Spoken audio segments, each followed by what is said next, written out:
Hello दोस्तों, आज हम लोग डिस्कस करेंगे इंपॉर्टेंट युद्ध के बारे में, पंचायती राज से संबंधित जो प्रश्न हैं उनके बारे में, महत्वपूर्ण आंदोलन के बारे में।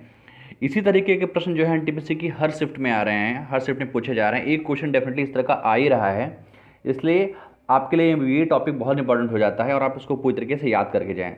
दोस्तों, अगर आप मेरे चैनल पर नए हैं तो चैनल को सब्सक्राइब कर दीजिए। दोस्तों, स्टार्ट करते हैं। देखिए, पहला टॉपिक है गांधी जी के आंदोलन। तो गांधी जी के आंदोलन से काफ़ी क्वेश्चंस बन रहे हैं और इस तरीके के जितने भी क्वेश्चन हैं वो सारे ही इंपॉर्टेंट हैं। तो देखिए, पहला है कि गांधी जी का आंदोलन है चंपारण। देखिए, चंपारण आंदोलन गांधी जी का पहला आंदोलन है और यह एक किसान आंदोलन था, या आप ये भी याद रखिए। दूसरा, ये हुआ कब था? ये हुआ था 1917 में। ठीक है। महात्मा गांधी भारत वापस कब आए थे? वो आए थे 1915 में, और उसके बाद उनका पहला आंदोलन था वो चंपारण था। याद रखिएगा, ये पड़ता कहाँ है? ये पड़ता है बिहार में। आगे देखिए, कह रहा है अहमदाबाद के मिल मजदूरों के लिए आंदोलन कहाँ था? ये 1918 में हुआ था। और एक बात याद रखिएगा कि गांधी जी का पहला ही आंदोलन था जो किसान आंदोलन नहीं था। इस तरीके से ये प्रश्न बन चुका है कि गांधी जी का ऐसा कौन सा आंदोलन है जो किसान आंदोलन नहीं है? तो आंसर होगा अहमदाबाद के मिल मजदूरों के लिए। ये कहाँ हुआ था? ये गुजरात में हुआ था, अहमदाबाद में। और कब हुआ था? 1918 में। गांधी जी का खेड़ा आंदोलन कहाँ हुआ? ये हुआ है 1918 में, और खेड़ा भी आपका गुजरात में ही पड़ता है। इसको भी आप याद रखें। असहयोग आंदोलन बहुत इंपॉर्टेंट है, 1 अगस्त 1920। इसमें आप डेट भी याद रखें, क्योंकि अब क्या हो रहा है कि आंदोलन की डेट पूछी जा रही है, तो उसको भी याद रखें। 1920 में ये आंदोलन हुआ था। और एक चीज़ याद रखिए कि इसको ख़त्म कब किया गया था? 1922 में ख़त्म किया गया था, जब चौरी चौरा कांड हो गया था। 5 फरवरी 1922 को चौरी चौरा कांड हुआ, इसके तहत इसको ख़त्म कर दिया गया था। आगे देखिए, सविनय अवज्ञा आंदोलन। देखिए, सविनय अवज्ञा आंदोलन जो है ये कब हुआ था? ये हुआ था 6 अप्रैल 1930। इसमें डेट लिख दी है क्योंकि डेट अब पूछी जा रही है, तो आप डेट को भी याद रखें। 1930 में हुआ था। और सविनय अवज्ञा आंदोलन, ये भी इसके मुख्य जो नेता थे वो महात्मा गांधी थे। भारत छोड़ो आंदोलन, ये लास्ट मोमेंट है, इसी में कहा गया है अंग्रेजों भारत छोड़ो और ये करो और मरो। तो इसके लिए जो है ये भी आंदोलन महात्मा गांधी का मुख्य आंदोलन है, और इसको अगस्त क्रांति के नाम से भी जाना जाता है। तो 8 अगस्त 1942 को ये हुआ था। जलियांवाला बाग कांड 13 अप्रैल 1919।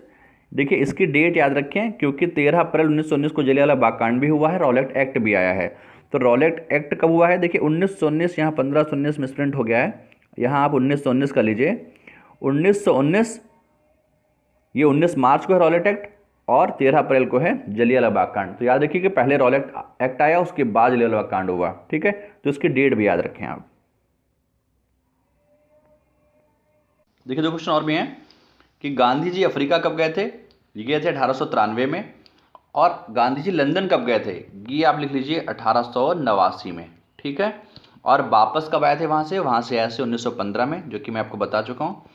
और इनके आने पर एक दिवस मनाया जाता है, प्रवासी दिवस, हर साल। तो ये भी आप याद रखिएगा। और इनकी डेथ कब हुई थी? वो हुई थी 30 जनवरी 1948 को। और हर साल 30 जनवरी शहीद दिवस के नाम से मनाया जाता है। ये भी आप रखिएगा। एक दिवस भी आ रहा है, तो दिवस को अभी आप नोटिस करते जाइए। देखिए, संगठन के बारे में हर शिफ्ट में क्वेश्चन पूछा जा रहा है, तो संगठन आप इसका स्क्रीनशॉट भी ले सकते हैं और उन्हें याद भी कर लें। देखिए, यूएनओ की स्थापना 1945 में हुई, तो इसमें आप 24 अक्टूबर को ध्यान रखें, क्योंकि यूएनओ डे पूछा जा सकता है कि यूएनओ दिवस कब मनाया जाता है, तो वो आपका 24 अक्टूबर हो जाएगा। इसका हेडक्वार्टर बहुत इंपॉर्टेंट है, न्यूयॉर्क में है। विश्व व्यापार संगठन, देखिए विश्व व्यापार संगठन WTO, उसकी स्थापना 1 जनवरी 1995 में हुई। 1995 याद रखें, हेडक्वार्टर्स का जनेवा में है। आसियान, चूंकि एशियाई है इसलिए इंपॉर्टेंट है। आसियान, ये 1967 में स्थापना हुई, जकार्ता इसका हेडक्वार्टर है। और इस बार आसियान की मीटिंग कहाँ हुई है? वो हुई है वियतनाम में। ये भी आप याद रखें। सार्क का मुख्यालय काठमांडू में है, और 1955 नहीं है यहाँ पे, 1985 कर लीजिए। ठीक है, 1985 में सार्क की स्थापना हुई है, और इसमें टोटल 8 देश हैं। ये भी आप याद रखिएगा कि सार्क में 8 देश हैं। 1985 में इसकी स्थापना हुई है, काठमांडू में इसका मुख्यालय है। ठीक है। बाकी देखें, एडीबी की स्थापना 1966 में हुई, एशियन डेवलपमेंट बैंक इसकी फुल फॉर्म है, और फिलीपींस मनीला में इसका हेडक्वार्टर है। रेड क्रॉस की बात की जाए तो रेड क्रॉस की स्थापना 1863 में हुई थी, और हेनरी ड्यूनेट ने इसकी स्थापना की थी, और इसका मुख्यालय भी आपका जिनेवा में है। इसको 3 बार नोबेल प्राइज मिल चुका है। आगे देखिए, ब्रिक्स की स्थापना 2009 में हुई। ब्रिक्स में 5 देश हैं, ब्राज़ील, रशिया, इंडिया, चाइना और साउथ अफ्रीका।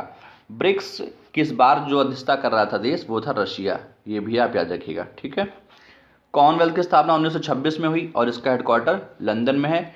इस समय कॉमनवेल्थ में टोटल 54 देश हैं, ठीक है, और 54वां देश कौन सा है, वो है मालदीव, ये भी आप याद रखिएगा। ओपेक की स्थापना कब हुई, वो हुई 1960 में। ये पेट्रोलियम उत्पाद करने वाले देशों का संगठन है और ऑस्ट्रिया वियना में इसका हेडक्वार्टर है। WHO तो जरूर याद रखें और खासतौर से इसकी डेट भी याद रखें, 7 अप्रैल 1948 को। 7 अप्रैल को ही प्रतिवर्ष जो है विश्व स्वास्थ्य दिवस मनाया जाता है, इसलिए इंपॉर्टेंट है। और बाकी 1948 तो याद ही रखें, हेडक्वार्टर्स का जेनेवा में है। यूनिसेफ 1946 में और न्यूयॉर्क में इसका हेडक्वार्टर है। यूनिसेफ के साथ साथ आप यूनेस्को भी याद रख लें, क्योंकि यूनेस्को भी पूछा सकता है। इसकी स्थापना भी 1946 में ही हुई थी, पर इसका मुख्यालय जो है वो पेरिस में है, ठीक है। देखिए युद्ध से एक क्वेश्चन जरूर बन रहा है एनटीपीसी के हर शिफ्ट में, तो आप युद्ध को भी याद करके जाएं। मोस्टली इनकी डेट तो आपको याद ही होनी चाहिए कि कौन से सन में हुआ है। देखिए पानीपत, खानवा, चंदेरी, घाघरा, ये चारों ही युद्ध बाबर ने लड़े हैं, एक बात। दूसरी बात ये है कि चारों ही युद्ध बाबर ने जीते भी हैं। पानीपत के टोटल 3 युद्ध हुए हैं, तो एक तो 1526 में हुआ है जो कि बाबर लड़ रहा था इब्राहिम लोदी के खिलाफ, तो इब्राहिम लोदी की इसमें हार हुई थी, ये 1526 में है। पानीपत की दूसरी लड़ाई देख लीजिए आप, 1556 में हुई, अकबर ने हिमू को हराया था। और एक पानीपत की तीसरी लड़ाई हुई थी 1761 में। तो देखिए तीनों पानीपत के युद्ध को आप एक साथ रख लें। पानीपत की पहली लड़ाई 1526 में, दूसरी लड़ाई 1556 में और तीसरी 1761 में। तो तीनों ही पानीपत के युद्ध बहुत इंपॉर्टेंट हैं, इसलिए आप याद रखें। बाकी के युद्ध की बात करें, चौसा का युद्ध और बिलग्राम कन्नौज का युद्ध, ये दोनों ही युद्ध शेर शाह सूरी ने लड़े हैं, ठीक है, शेर शाह सूरी ने लड़े हैं और दोनों ही युद्ध उसने जीते हैं। और दोनों बार हारा कौन है, वो हारा है हुमायूं। तो आप इसको भी याद रखें, चौसा का पहले हुआ है और कन्नौज का बाद में हुआ है, क्योंकि कभी कभार मिलान के तौर पे आ जाता है तो दिक्कत हो जाती है। पानीपत की दूसरी लड़ाई 1556, अकबर ने हिमू को हराया। तराइन का युद्ध पहला और दूसरा दोनों ही युद्ध मोहम्मद गौरी के साथ हुए हैं, जिसमें पहला वो हार गया था और दूसरा वो जीता था। 1191 में पहला युद्ध हुआ है और 1192 में दूसरा युद्ध हुआ है। तो तराइन का युद्ध और पानीपत के युद्ध में कंफ्यूज नहीं होइएगा, पानीपत के 3 युद्ध हुए हैं और तराइन के 2 युद्ध हुए हैं। आगे देखिए, चंदवार का युद्ध, ये भी मोहम्मद गौरी ने जीता, 1194 में हुआ था। तो 1191, 92 और 94, 3 वर्ष याद रखें, ये तीनों युद्ध गौरी ने जीते थे। 2 तराइन के थे और एक चंदावर के युद्ध था। हल्दी घाटी के युद्ध 1576 में हुआ है। तालीकोट के युद्ध याद रखिए, ये बहुत इंपॉर्टेंट है, 1565 में हुआ है। इसमें विजयनगर साम्राज्य का पतन हो गया था, ठीक है, ये भी याद रखिएगा कि इसका परिणाम क्या हुआ था कि विजयनगर साम्राज्य पूरी तरीके से खत्म हो गया था। प्लासी का युद्ध बहुत इंपॉर्टेंट, 1757 में हुआ था। बांडीवास का युद्ध भी देख लीजिए, बांडीवास का युद्ध 1760 में हुआ और इसमें फ्रांसीसियों की पराजय हो गई थी, फ्रांसीसियों की पराजय हो गई थी, इसलिए इसका परिणाम भी याद रखें। पानीपत की तीसरी लड़ाई 1761 में हुई थी अहमद शाह अब्दाली और मराठों के बीच, जिसमें मराठे हार गए थे। बक्सर के युद्ध 1764 में हुआ और इस युद्ध के बाद पूरी तरीके से अंग्रेजों का शासन भारत पर हो गया था। खुर्दा का युद्ध 1795 में हुआ। तो जितने भी युद्ध हैं इनको आप जरूर याद करके जाएं। देखिए ये भी बहुत टॉपिक इंपॉर्टेंट है, आंग्ल मैसूर युद्ध, क्योंकि आंग्ल मैसूर युद्ध पे आदमी ज़्यादा ध्यान नहीं देता है। तो आंग्ल मैसूर युद्ध 1767 से लेकर 69 तक हुआ। दूसरा वाला जो है, ये पहला था, दूसरा था 1780 से 84, तीसरा 1790 से 92 और चौथा 1799। देखिए एक रफ आइडिया ले लीजिए कि मतलब कब से कब तक हुआ है। एक्यूरेट आपको नहीं दी जाएगी सन, जो भी होगा आपको एक रेंज दी जाएगी 1767 से 69। आपको बीच के सन भी अगर याद है तो आप इसको सही कर लेंगे। और इसके साथ 3 संधियां हुई हैं, मद्रास की और मंगलौर की और श्रीरंगपट्टम। तो इनको आप दूसरे में देखिए, दूसरे से स्टार्ट हुआ है, दूसरे युद्ध में मद्रास की, तीसरे में मंगलौर की और चौथे में श्रीरंगपट्टम की संधि हुई है।